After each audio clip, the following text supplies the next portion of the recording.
In today's video, I show you how to paint up the starter set for Blood and Plunder, Blackbeard versus Maynard. But before we get into today's video, just want to share with you what the GGGGs are for this month.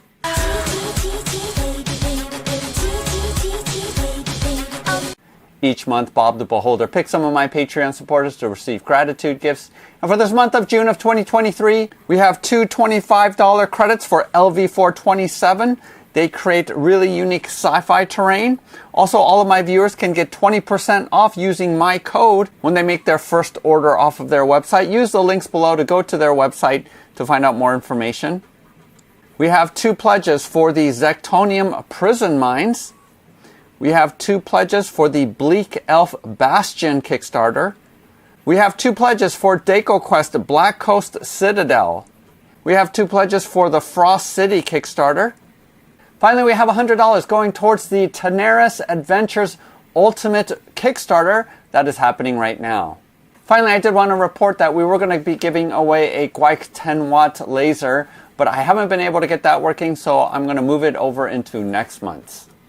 Use the link below to go to my Patreon page so that you can sign up. Only takes $1. Or you can support my channel by clicking the like button and subscribing or purchasing some of the merch that's available below the video.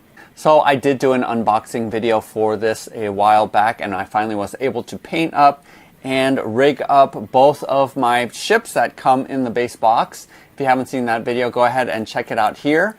I also have over here the two ships that I printed from Printable Scenery with the anticipation of getting into this game even before I bought this starter set. I did print out these two ships just because I think they are so cool and rig them all up. Special shout out going to one of my Patreon supporters, Greg Padilla. He's really the Blood and Plunder expert, and he gave me a lot of tips about how to rig, what kind of strings to use, as well as providing me the templates from Firelock Games to be able to put onto my sloops. When Blood and Plunder first came out, most of their miniatures were pewter cast metal miniatures, but with this starter set, they started making these plastic miniatures, which was what I was really waiting for. I did try out this game a couple of Adepticons ago, and I really liked it a lot, and so I did pre-order, didn't kickstart it, but pre-ordered this set, and it was delayed for almost an entire year before it was finally delivered. So I am happy to say that I have received my box, and I really like these miniatures a lot. I'm hoping to learn how to play soon so that I might possibly do a how to play video in the future. But overall, I think the quality of these miniatures are really good, and I chose to paint them up in a format so that they can be distinguishable between Maynard's crew as well as Blackbeard's crew. And I did choose to paint up the ships differently as well, just so that they can be distinguished from one another. You do get a lot of variety from these posable miniatures, as well as a variety of weapons that they can hold.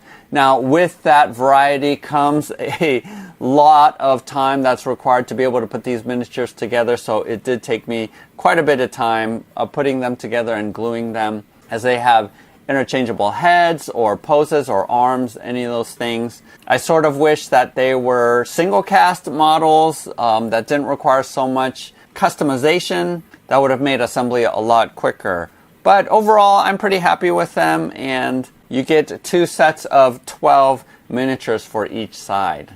The typical way to play Blood and Plunder is actually on land, although the reason why I'm getting into it is because I'm interested in the ship battle rules. So that's something that I think will be really cool, and that's why I printed out all of these ships, was to be able to learn the rules for ship battles. I think that would be really interesting. And now that I've taken these miniatures out of the box, there's actually no reason to keep this massive box, because a huge part of the contents were these sprues that came with both the miniatures and the ships. But now that I've assembled them, obviously I'm not going to stick them back into the box.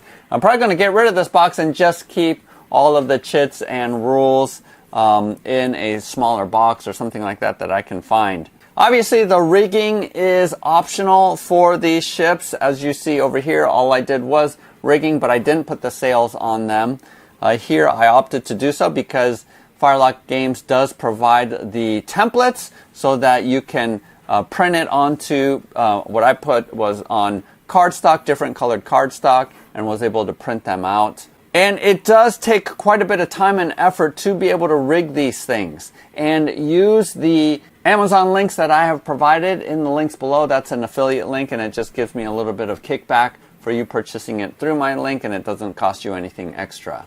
So without further ado, let's go ahead and dive into the painting tutorial. I'm not showing you how to paint every single model that I have, but just giving you one example so that you can follow along. And then I also provide a tutorial for how to paint up the ships. So go ahead and use the timestamps if you want to skip to a particular topic. So before I actually stick them on the bases, I am coloring them. So this is really dark brown. And I'm putting a second coat of milk chocolate on here, which is I'm going to be using for the boats as well. And just to highlight it like this. I'm not going to do a second highlight because, again, these are bases. You don't want these to be super bright compared to the miniatures. And also on the miniatures, I went ahead and painted the feet because I'm going to go ahead and just glue it down. It's easier to just paint the feet before I glue them down. So let's check this out. Half of these bases I did the really dark base and just the milk chocolate craft paint on top. And then the other half I spray painted sort of a lighter brown, a medium brown color, and am using the honey brown in order to dry brush and make it lighter like this. The reason why I'm doing these two different colors is because it's easier to tell the two different factions apart from one another, is if the base is a different color.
So this I ordered off of Amazon. I'll have a link below in the descriptions, an affiliate link if you wanted to order some here in the United States.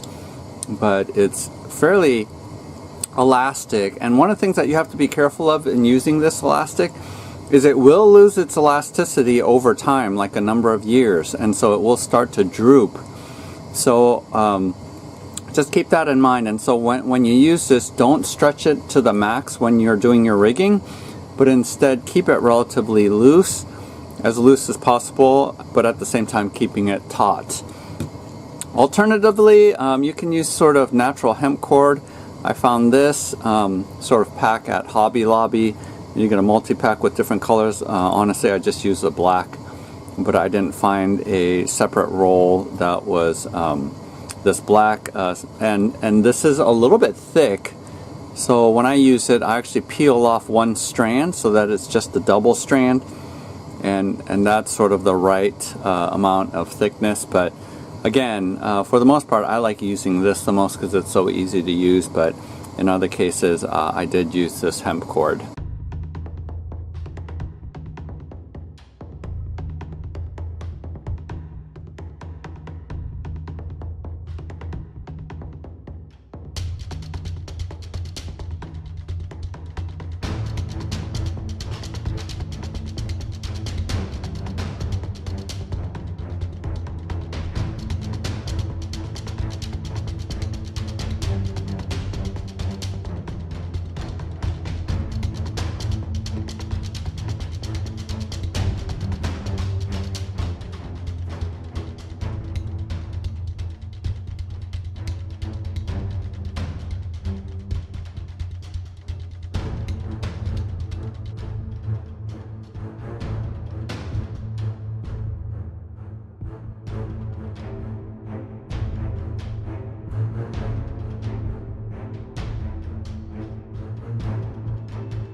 So there you have it. It was relatively quick and easy to paint up both the ships as well as all of these miniatures. So hopefully my tutorial will get your starter set up and running as soon as possible. Thank you so much. So make sure to subscribe and like this video. Go ahead and use the link again to go to my Patreon page for the opportunity to be chosen by Bob to receive one of the gratitude gifts for this month.